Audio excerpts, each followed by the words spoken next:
Welcome to Cracklex. Why do so many people want John Wick dead? John Wick lives in a dangerous world where assassins and killers are everywhere. In this video, we'll look more closely at why John Wick is always in danger and why it seems like everyone wants to kill him. Half of New York against John Wick no longer seems like an exaggeration, and in John Wick's world, it's not just that he's killed 377 people in 3 movies. Most of the names on this list are not the guards of his targets, but are instead names of other things. In the second part, a contract was put out on John as soon as he got to New York. As he was walking to the nearest subway station, he ran into 8 hired killers. There were 10 of them, but only one was following him on purpose and the other wasn't planning to kill him. Okay, in the third part, after being told they were excommunicado, they had an hour to get ready and wait for Wick in the same library where he kept his things and could probably show up, but he didn't. As usual, a killer is sitting in the crowd, and then he gets a text message with an order for John Wick. And here's the strange thing. John Wick walks by at that exact moment, and there are 8 of these killers just a few blocks away. And these are just the ones who were brave enough to confront John.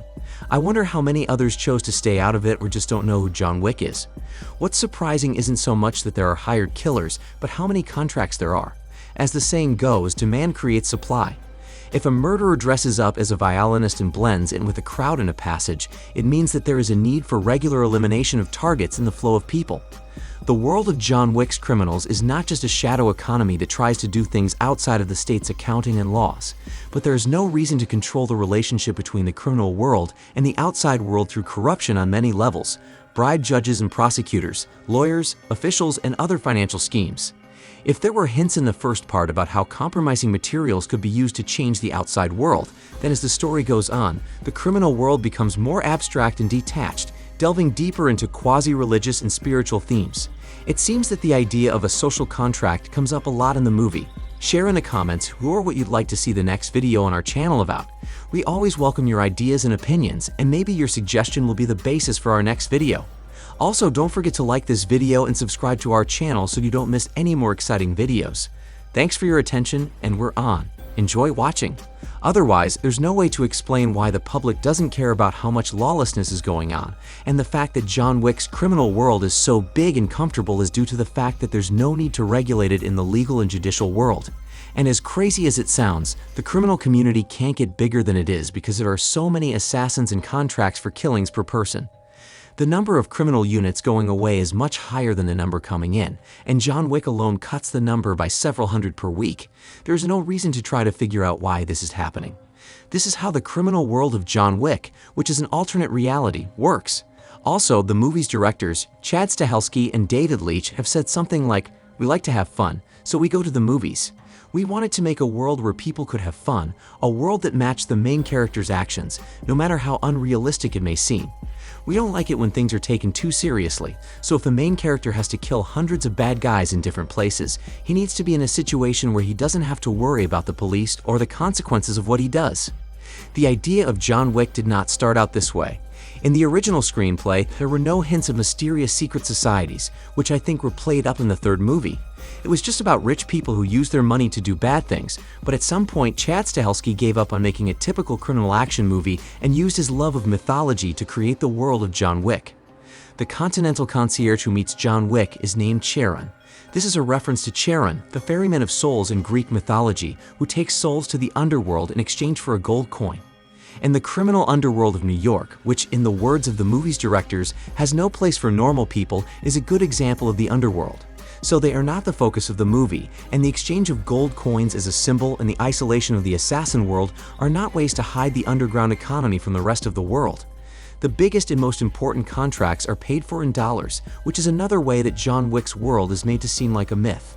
According to the people who made the coins, they don't have a monetary value in and of themselves. Instead, they serve as proof of a social contract.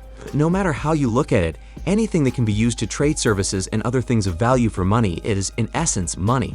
The only difference is that in John Wick's world, the prices of goods and services aren't always clear, and the coins are made of one of the most expensive and liquid metals in the world. In the world of assassins, a social contract is like a business deal, except that either your words or your blood can be used to confirm the deal. It's important to talk about how assassins have built up a service industry in every big city, and maybe in every city. The conversation between John and the person who sells weapons in Rome is one of the best parts of the second part. Cena. Io nad degustatia risnite viziet Benelli M4, a nad desert. The level of professionalism and service in the field of assassin services is one of the best things about John Wick as a whole, and yes, the service industry is mostly for assassins. Assassins are not the only people who work in the criminal world, of course. A killer is the only sought-after thing that can settle disagreements between groups. In John Wick's world, corrupt government officials and many other people who could be a threat in the criminal world that we have seen in other movies are just not needed.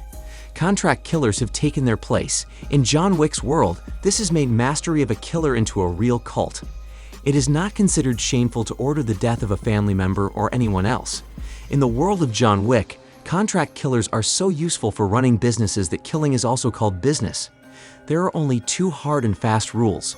Pay off your debts on the markers and don't do business on the grounds of the Continental establishments. If you don't follow these rules, you will die. Unless you are John Wick, who is focused, organized, and has a very strong will.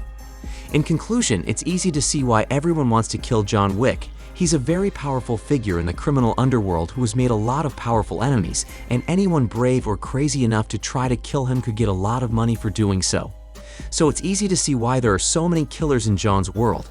It's just too tempting for them not to go after someone who has so much power and influence over others in their circles. If you like this video, please give it a thumbs up and don't forget to subscribe for more videos just like this one. Again, thanks for watching, and I'll see you next time.